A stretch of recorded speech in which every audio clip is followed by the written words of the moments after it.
नमस्कार दोस्तों। गौतम बुद्ध जी ने बताए हैं, एक खूंखार जानवर की तुलना में एक दगाबाज और झूठे दोस्त से अधिक डरना चाहिए है, क्योंकि जानवर केवल आपके शरीर को ही नुकसान पहुंचाता है, लेकिन एक झूठा और धोखेबाज दोस्त तन मन दोनों को ही नुकसान पहुंचाता है। केवल एक बुरे दोस्त ही आपको उस स्थिति तक पहुंचा सकता है जहां आपको ऐसा लगता है कि यह दुनिया बहुत बुरी, यहां रहने का कोई फायदा क्या है। और यही होता है जब आपको धोखा मिलता, आपको ठगा जाता है, और केवल व्यक्ति ही जो आंख बंद कर विश्वास करता है उसके साथ ठगी होती है।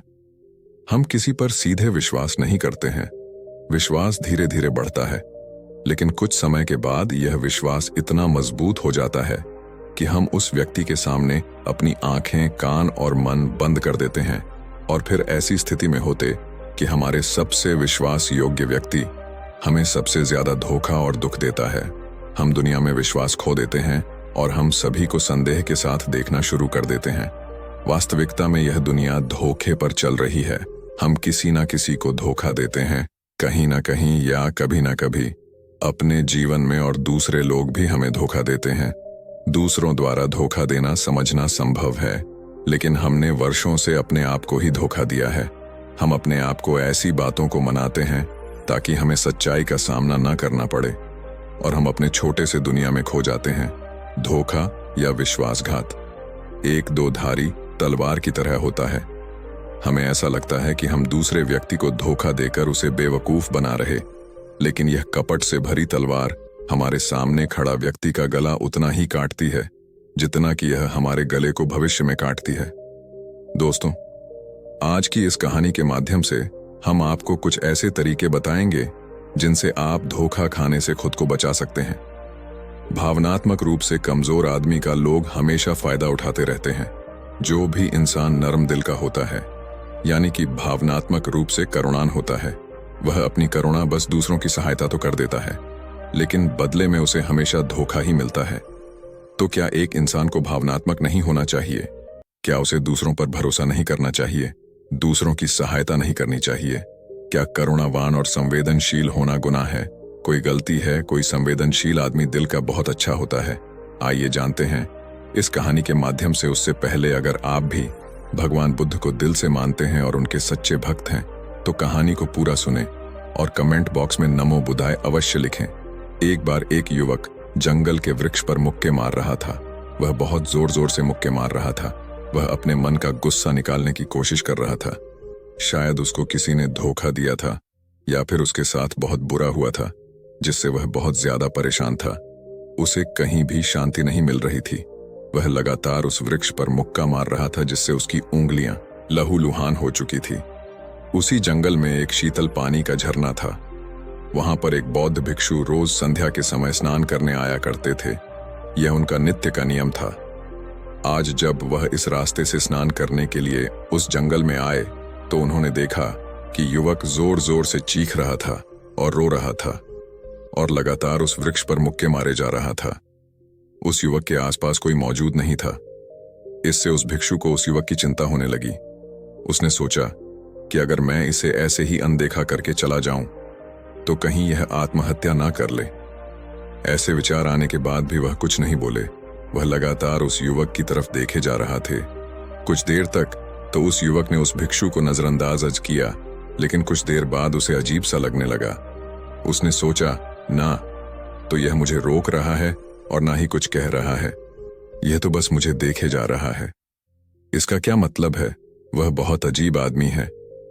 ऐसे ही विचार उस युवक के मन में उठने लगे। जब कुछ देर बाद भी वह भिक्षु कुछ नहीं बोला, तो युवक ने अचानक से उस भिक्षु से पूछा कि महाशय, आप अपने रास्ते क्यों नहीं चले जाते? आपको क्या मतलब? आप यहां रुककर मुझे क्यों देख रहे हैं?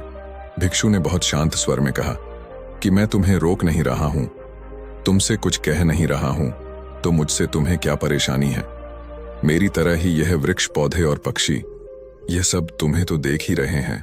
जब इनसे तुम्हें कोई परेशानी नहीं है, तो मुझसे क्यों परेशानी है? यह सुनकर वो युवक जोर से चीख कर बोला, मुझे सबसे परेशानी है, मैं सबसे नफरत करता हूं। यहां पर सब धोखेबाज, गद्दार लोग रहते हैं, कोई किसी का नहीं होता। इस दुनिया में इस तरह बोलते बोलते वह फूट फूट कर रोने लगा और रोए जा रहा था, और भिक्षु उसे देखे जा रहा था। वह भिक्षु उसे चुप कराने की कोशिश भी नहीं कर रहा था। यह बात तो उस युवक को और ज्यादा अजीब लगी। अब रोना बंद करके उस युवक ने सीधे होकर उस भिक्षु से कहा, आप बहुत अजीब आदमी हैं। आपके सामने कोई इंसान रो रहा है और आप उसे चुप भी नहीं करा सकते। आपके मन में बिल्कुल भी संवेदना नहीं है। आप बहुत अजीब और कठोर हृदय वाला साधु हैं। आपको अपने साधु होने पर खेद होना चाहिए और ऐसे ही ना जाने क्या क्या जली कटी बातें वह युवक उस भिक्षु को सुनाने लगा।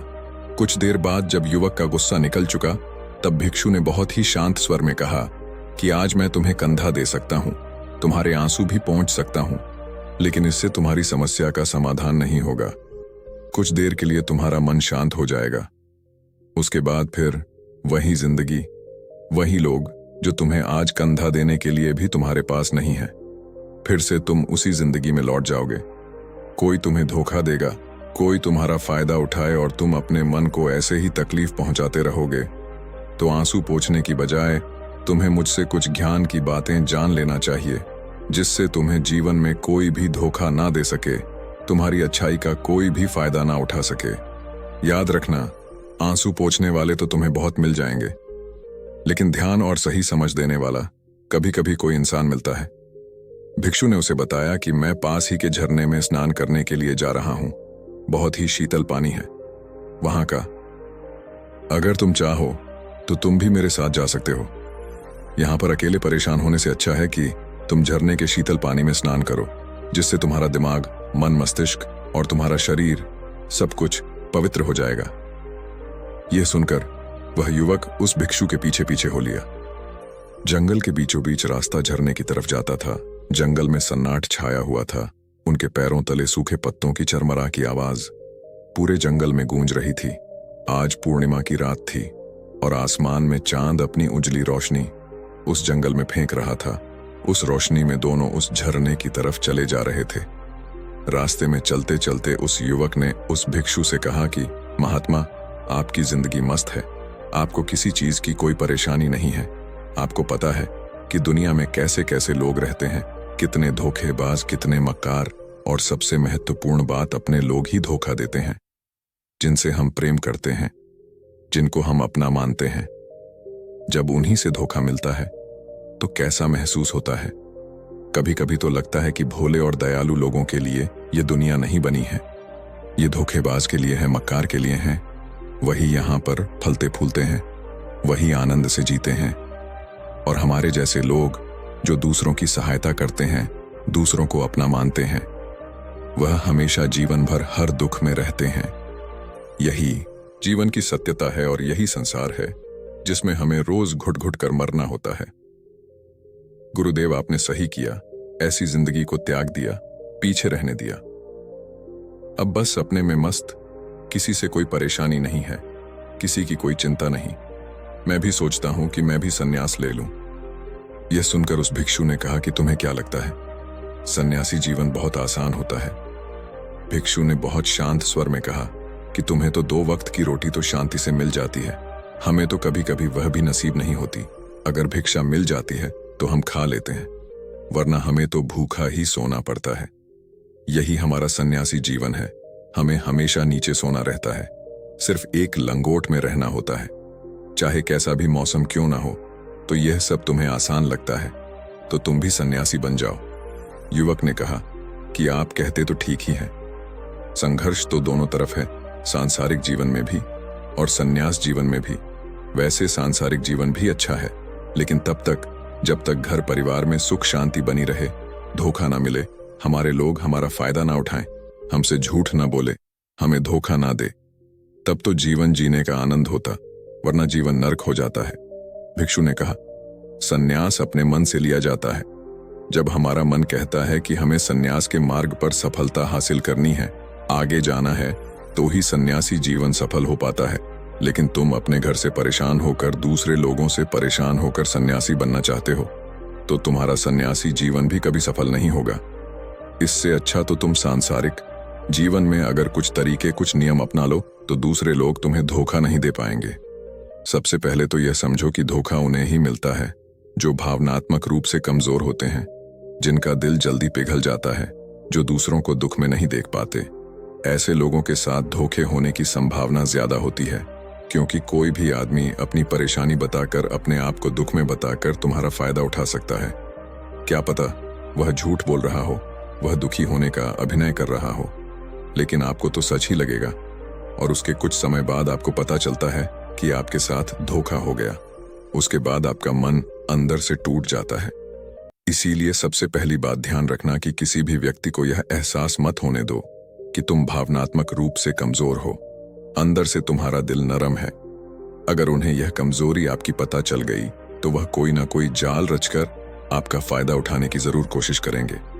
चाहे आप अंदर से संवेदनशील हो, दूसरों की मदद करने वाले हो, लेकिन किसी को एहसास मत होने दो, ऊपर से कठोर बने रहो। जब लोगों को लगेगा कि इससे कुछ बोलने का फायदा ही नहीं है, यह आदमी कठोर है, नहीं पिघलेगा, तो खुद ब खुद वह लोग जो झूठे हैं वह आपके पास आएंगे ही नहीं। वह उन्हें चुनेंगे जो उनके आसान शिकार होंगे। दूसरी बात यह है कि हम बहुत जल्दी दूसरों पर विश्वास कर लेते हैं और हमारी जल्दी विश्वास करने की आदत ही हमें हानि पहुंचाती है। 2 दिन तुम्हें किसी से मिले हुए नहीं होते हैं और तुम एक दूसरे के हो जाते हो, एक दूसरे पर पूरा भरोसा करने लग जाते हो और यह भरोसा तीसरे दिन टूट भी जाता है और फिर तुम्हें धोखा मिलता है और फिर तुम परेशान होते हो। इसीलिए समय दो। किसी भी चीज को, किसी भी रिश्ते को आगे ले जाने के लिए समय की जरूरत होती है। समय के साथ तुम्हें सामने वाले इंसान की अच्छाई और बुराई पता चलती है। तब तुम्हें पूर्ण रूप से पता चलता है कि इंसान वास्तव में कैसा है, अच्छा है या बुरा है, और वह कुछ समय देने के बाद ही होता है। इसीलिए जल्दी किसी पर विश्वास मत करो। तीसरा तरीका समझने के लिए तुम्हें ऐसे लोगों को समझना होगा जो दूसरों की चापलूसी करते रहते हैं। कुछ लोगों की आदत होती है चापलूसी करने की। आपके सामने आपकी तारीफ करेंगे या आपके बारे में अच्छा अच्छा बोलेंगे और आपको लगेगा कि यह इंसान कितने अच्छे हैं, मुझसे कितना प्यार करते हैं। लेकिन वास्तव में उनकी वह चापलूसी एक चाल होती है ताकि वह आपका दिल जीत सके, और उनको चापलूसी करने का मौका तभी मिलता है जब आप दिखावा करते हैं। अगर आप उनकी चापलूसी से प्रभावित ही नहीं होंगे तो कुछ समय बाद वह चापलूसी करना बंद कर देंगे। इसीलिए किसी के सामने दिखावा मत करो, वरना आप तो आकर्षण के केंद्र बन जाते हो। लोगों को लगता है कि शायद इसके पास बहुत ज्यादा धन संपदा है, इसीलिए इतना दिखावा कर रहा है। और इसी वजह से जो लोग आपका फायदा उठाना चाहेंगे वह आपके करीब आने की कोशिश करेंगे, आपसे चापलूसी करने की कोशिश करेंगे। चाहे आप अंदर से संवेदनशील हो, दूसरों की मदद करने वाले हो, लेकिन किसी को एहसास मत होने दो, ऊपर से कठोर बने रहो। जब लोगों को लगेगा कि इससे कुछ बोलने का फायदा ही नहीं है, यह आदमी कठोर है, नहीं पिघलेगा, तो खुद वह लोग जो झूठे हैं वह आपके पास आएंगे ही नहीं। वह उन्हें चुनेंगे जो उनके आसान शिकार होंगे। अगला नियम बताते हुए भिक्षु ने झरने की तरफ इशारा किया। वह झरने के पास पहुंच चुके थे। युवक को भी एहसास हो चुका था क्योंकि वहां पर ठंडी ठंडी हवा चल रही थी।